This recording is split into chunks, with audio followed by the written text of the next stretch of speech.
Hi, this is April Bauer, and I want to share one of my favorite things. A planishing hammer is a tool that every jeweler needs to have in their toolbox. This little guy right here happens to be one of my favorite things. This planishing hammer has been with me from the beginning. I bought it when I first started doing jewelry back in the dark ages, and it's a quality piece. I use it on a daily basis. What makes a planishing hammer is the polished surface. It has a polished flat side and a polished slightly domed side. And you will have to resurface this from time to time. Occasionally things happen. This one is one of my secondary planishing hammers, and I noticed that it has had some recent damage here from moisture or something that happened that I didn't notice. So it's got some rust. This is going to have to be sanded out with some very fine sandpaper and then polished again to a high polish. It's not hard to do, it just requires some time. This is a planishing hammer that's available from Allcraft, and I think it's about the second best one that I've found. It has a less of a flat side.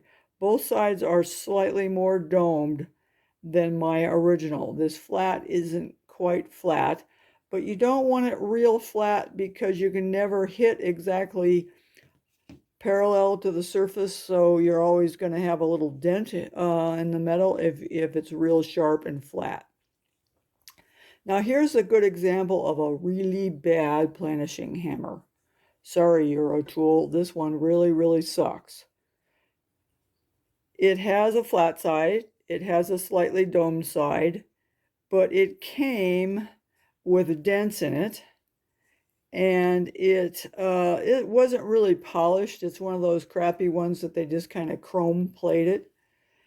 It's kind of heavy. It has a clungy handle. I mean, let's compare even handles, grips between that one. This one has a little neck in here. The neck gives you a little bounce, nicer to hang on to, a little rounder down here. See how that's really flat? And then this really beautiful hammer is more shaped, and it just feels really nice in your hand.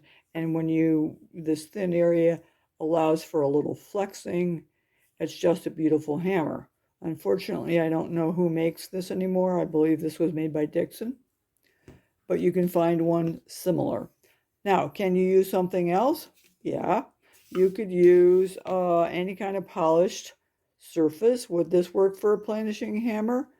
Yeah, it's a little small, and because it's rather flat, you're going to get some of those crescent hammer marks unless you're very careful. Now, I do see people use chasing hammers and polish them and call them planishing hammers. I don't understand. This chasing hammer is designed to hit a tool, a stake, a stamp, whatever. It's designed to hit a tool. And see this lovely neck in there and bulbous handle? That's for comfort. And this gives you some flex with the hammer so you don't get hand and arm fatigue. This is a cheap one. You can see the difference. It's not thin here. It's crappy, but I don't really care. It's designed to hit a tool. So I use these for my students, and for a chasing hammer, I like the biggest head possible. I have a better chance of hitting the end of the stamp or chisel without looking at it. But regardless, it's not a planishing hammer. This guy is a planishing hammer, and a beautiful one. Let's see if we can find some links for some good ones.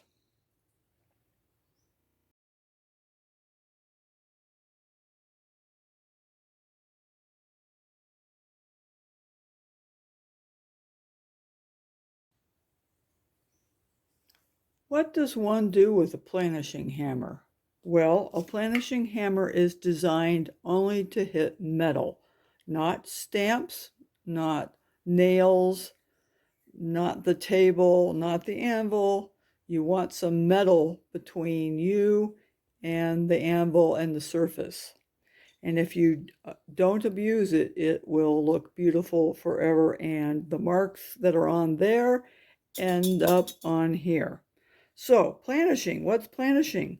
Well, on the slightly domed side, if we make a series of overlapping hits, we actually smooth and compact the metal surface.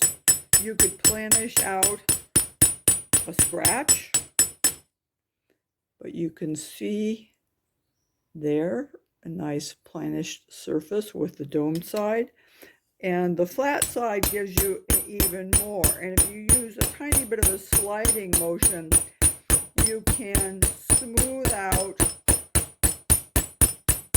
the marks left by the first side or other tools. And if you're good, you can almost make a perfectly polished surface, assuming that your hammer is polished. See that? That's a little bit hard to see in the camera.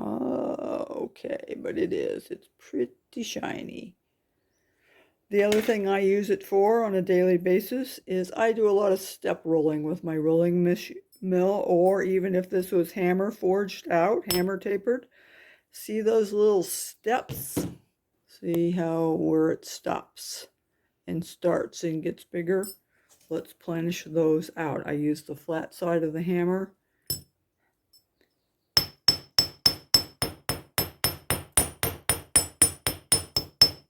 So you can just smooth and polish. This needs to be annealed. But it just, see how that's going to be smooth and polished rather than steps if I'd spend more than 1 second doing it. So that's what you do with planishing hammers, is you planish.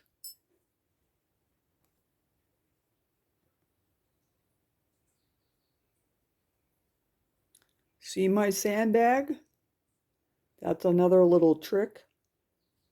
If you don't have a special sandbag, go to your thrift store, look for a little leather clutch purse with a zipper, and inside is a Ziploc bag filled full of sand. Now, it's not as good as those nice high-dollar sandbags, but it's really good for a couple dollars, and it just kind of is a nice, easy surface that deadens the sound, and a non-slip surface for my little bench block. That's your little bonus tip for today. Happy planishing!